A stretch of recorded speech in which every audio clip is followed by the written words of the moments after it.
Здраво и добро во уште едно видео, каде што ова видео ќе збориме за полово хромозомските абнормалности, односно хромозомските абнормалности кои се врзани со половите хромозоми. Значи во минатото видео дали ги разгледавме тие кои беа врзани со автозомните хромозоми, Даун, Патау и Едвардсов, а во ова видео ќе видиме половите. Значи прв на таа листа е Турнер синдромот, односно Турнеров, крстен по истражувач кој всушност го окарактеризирал. Сега ова заболување на половите хромозоми е всушност единствената моносомија која е компатибилна со живот, каде што всушност имаме X0 во врска со половите хромозоми, автозомните се нормални. Односно, фали еден хромозом, дали тоа би било X или тоа би било Y. Но овие единки се женски, поради тоа што едноставно немаат Y, така да има Y ќе беа машки, бидејќи Y го има тој testis determining factor, за кој зборевме во некое си поранешно видео, и поради тоа овие единки се женски. Сега, најголем дел од единките кои се со Турнеров, односно Тарнеров синдром, не преживува, значи умираат во раѓање. Но интересно е дека при овој синдром немаме како едно значајно правило дека секогаш при хромозомски абнормалности имаме нарушена општа ретардација, односно намалено е IQ-то, ама не е намалено многу значајно. Значи има намалено IQ, но не знам некоја се значајно вредно, значи ментално не се толку заостанати овие индивиди. Општи фактори кои се воочуваат кога ќе се породат овие деца е дека тежат околу 2,5, како го напишав, 2,5 до 2,9 килограми и отприлика се од должина 45 до 47 сантиметри. Главни белези се тоа дека, значи од кога ќе пораснат, значи некога се бебиња, главни белези се тоа што имаат обично низок раст, значи 140 до 150 сантиметри. Значи имаат низок раст, не растат многу високо, но хормон за раст се лачи нормално, едноставно клетките, значи клетките, рецепторите кои се наоѓаат на клетките, не реагираат толку добро на хормон за раст. Друга работа е дека нивниот утерус, значи нивниот утерус е многу мал, значи неразвиен. Во дојките немаат жлезнено ткиво, значи во дојките немаат жлезнено ткиво, така да не може да носат деца. Просто може да носат деца денеска се регулираат некои проблеми со хормонална терапија се дава. Друго, имаат растеглива кожа, значи кожата, како да го нацртаме ова, кожата ми е многу растеглива, значи вака е како парче некоја тканина која се растегнува. Немаат убаво развиени гонади, значи гонадите не им се убаво развиени, помни се обично некоја што сврзно ткиво, значи гонадите не се убаво развиени. Имаат широк врат, значи широк врат, ќе направиме како главата. Вратот е широк, работ на косата е многу ниско, значи ако направиме косата, работ на косата би бил многу ниско поставен. Имаат псевдоедеми на рацете и на нозете. Псевдоедеми се лажни едеми, така како што се рацете. Да речеме дека се релативно потечени, дека бидат поддебели. Имаат некои дисморфии на лицето, како хипертелоризам, страбизам, значи очите. Ако и нацртаме вака очите, или имаат страбизам, едно толку гледа на страна, другото напред. Малформација на ушите, значи може да им се спуштени подолу. И зависно од единката може да се јават и некои психички проблеми. Сега, главно како ова се разгледува цитогенетски, едноставно ако се гледа клетката под микроскоп, нели ако е женска единка, треба да се забележи едно барово тело. Така рековме дека едниот тикс останува активен, додека другиот тикс се инактивира и преминува во барово тело. Иако баровото тело не е целосна инактивација, нели за тоа зборевме, но не би требало, кај нормална женска единка треба да има барово телце, но кај оваа женска единка нема да има барово тело. Сега кај некои индивидуи може во одредени ткива да се појават барови тела, но тоа е поради всушност мозаицизам. Например, можеби најголем дел од телото е со Турнеров синдром, додека делче некое ткиво не е со Турнеров синдром, така да во тој дел би имало барово тело и тоа е тоа за Турнеров синдром. Значи, главно рековме дека денеска може да се реши со хормонална терапија. И кои беа главните карактеристики? Дека немаат барово тело, може да имаат страбизам, ниско поставени уши, псевдоедеми на раците и стапалата, ниско поставен рабна коса, растенглива кожа, немаат жлезди во дојките, слабо развиена матка, јаници со сврзнат ткиво, имаат нарушени рецептори на клетките за хормонот за раст и низок раст имаат воопшто. А IQ не им е толку нарушено и исто така, значи главното дека се всушност X0, дека фали еден хромозом. Добро, сега ќе разгледаме еден кој не е синдром, него е трисомија на X хромозомот, ама го ставаме во полови хромозомски абнормалности, бидејќи е хромозомска абнормалност на половите хромозоми, така. Значи трисомија на X хромозом, значи тоа се 3X, така. Тоа би било со генска конституција 47 XXX. И овие единки нормално се женски единки. Така, значи овие единки се женски единки. И овие единки немаат некои си високо изразени стигматични симптоми кои фенотипски можеме да ги препознаеме, него тие се сосема нормални и клинички здрави. Сега во поретки случаи можни се некои емотивни потешкоти од психолошка природа, затоа секој множување на X всушност условува еден вид ментална субнормалност. Но однадвор не би можел ни да приметиш дека имаат некоја си разлика, односно ќе речеш таква е пораздразена личност, но за ова да го докажеш ти требаат цитогенски методи и дали се начин всушност да видиш е дека всушност во клетката, низината клетка, ќе има две барови телца.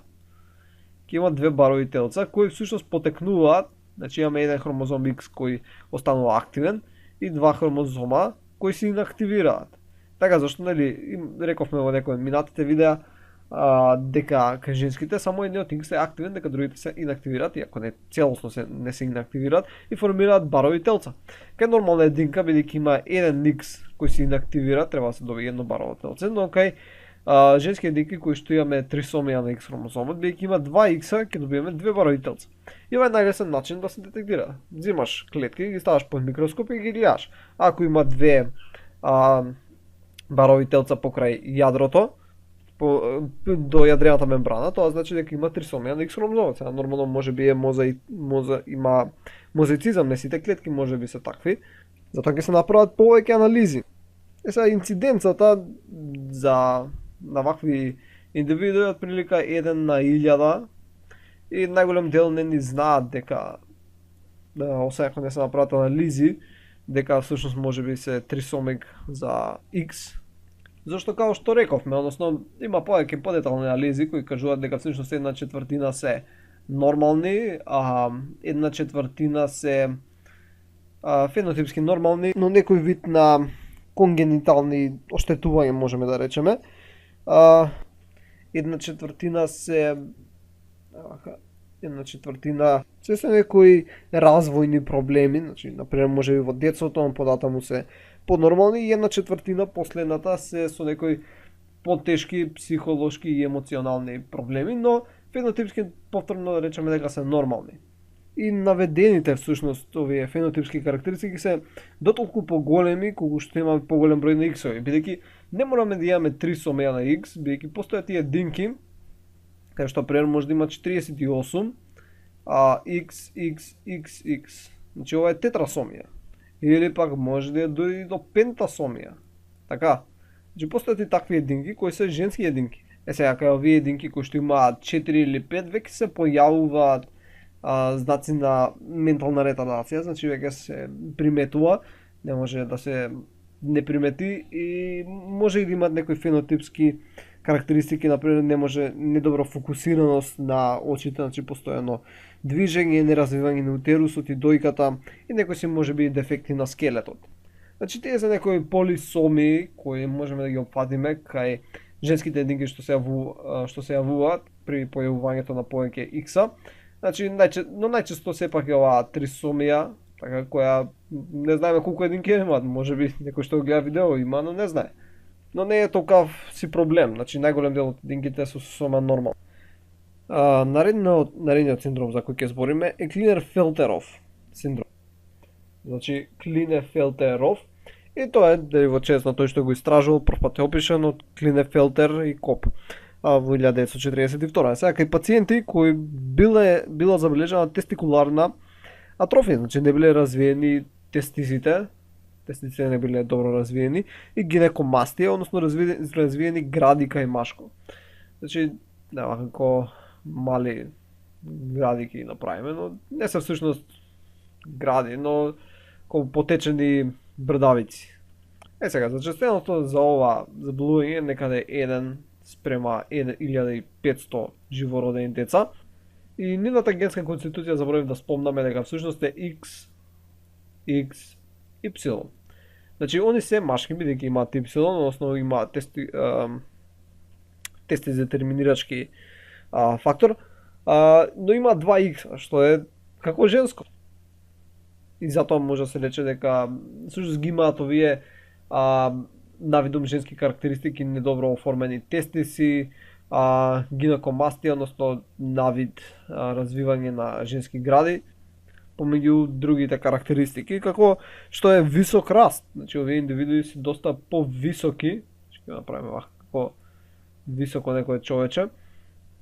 Исто така имаат слаба влакнетост помеѓу мишките, на брадата, на нозете.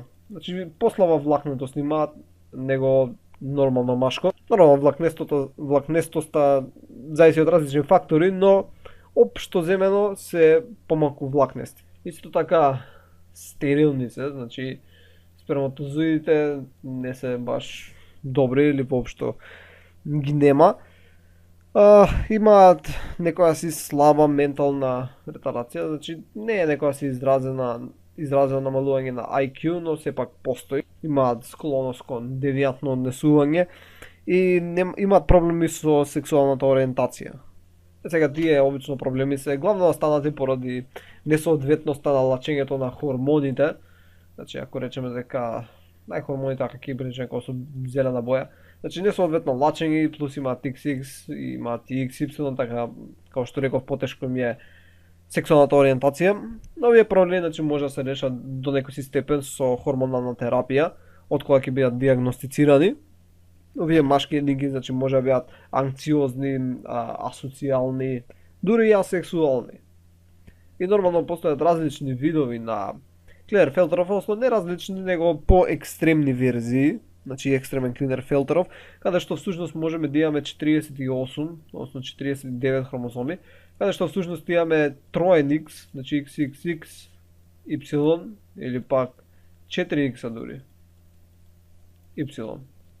И као овие индивидуи, као претходно кога зборавме за трисомија, значи кога има повеќе X-а, обично се јавува длабока ментална ретардација, и тоа и со Клинер-Фелтеров синдром. Имаат голем број сексуални проблеми, деформитети и други анатомски проблеми.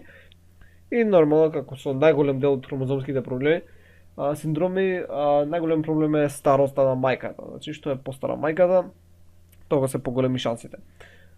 Сега, исто и ова може да се детектира со забележување на барово телце. Значи, ако земеш машко и кај машкото забележиш барово телце, тоа значи најверојатно има Клинер-Фелтеров синдром. Веќе машко не треба да има барово телце. Тоа значи дека има еден X кој си е нормален за машко и треба да има друг Y. Тоа што тоа барово телце доаѓа од некој си вишок X. Така да што автоматски ако видиш дека има барово телце кај машко, знаеш дека има некој си Клинер-Фелтеров синдром, дали нормален или екстремен. Треба да се прават нели повеќе анализи или можеби е мозаицизам, само во дел од клетките го има. И последниот синдром за кој ќе збориме во ова видео е Джейкоб синдром. Значи ето да го запишеме. Джейкоб синдром, каде што всушност тоа е двоен Y синдром, сега не дека има двоен Y, не дека има Y0, бидејќи тоа не е компатибилно со живот, него е всушност X, Y. Така бидејќи без X не може една индивидуа да преживее, бидејќи на X се носат важни гени за нормален развој. Инцидентата е 1 на 1500 живородени деца и абнормалноста всушност се случува поради нераздвојување на Y во мејотската делба, во втората мејотска делба кај сперматогенезата, бидејќи Y нормално доаѓа од таткото, затоа во сперматогенезата викаме. Се карактеризира со извонредно висок раст, значи едингите се прилично високи, значи висок раст. Исто така гениталиите се аномални, имаат аномалии усвари, имаат агресивност овие индивидуи, асоцијално однесување, намален коефициент на интелигенција, значи IQ е намалено, агресивни се, што на некој начин може да се очекува, ако замислите си Y дека е машко, дека многу машко, и што е поголемо нивото на тестостерон, мислам не дека мора да значи дека има повисоко ниво на тестостерон, но тоа е особено условува некоја си поголема агресивност. Сега повторно, освен X, Y, имаме индивидуи каде што имаме XX, Y. Така и повторно, значи што повеќе X имаме, едноставно се зголемува степенот на ментална сублималност и овој X плюс ќе стане барово телце. И тоа е се за ова видео. Денеска нормално само да напоменеме дека има различни видови на цитогенетски методи каде што може да се забележат, значи може да се земат клетки од плодот, да се види дали има барови телца, може да се користи ултразвук, дали да се види дали е нормален развитокот, да се земат серум, да се зема течноста ембрионална и други техники кои нема да влегуваме, бидејќи тоа е некоја си практична работа, но постои начин да се детектира и мајките имаат, односно родителите имаат избор да го абортираат детето ако е со некој многу тежок синдром, бидејќи едноставно не само што тоа би било тешко за одгледување за мајката, него воопшто е тешко и за самата држава и за голем број луѓе.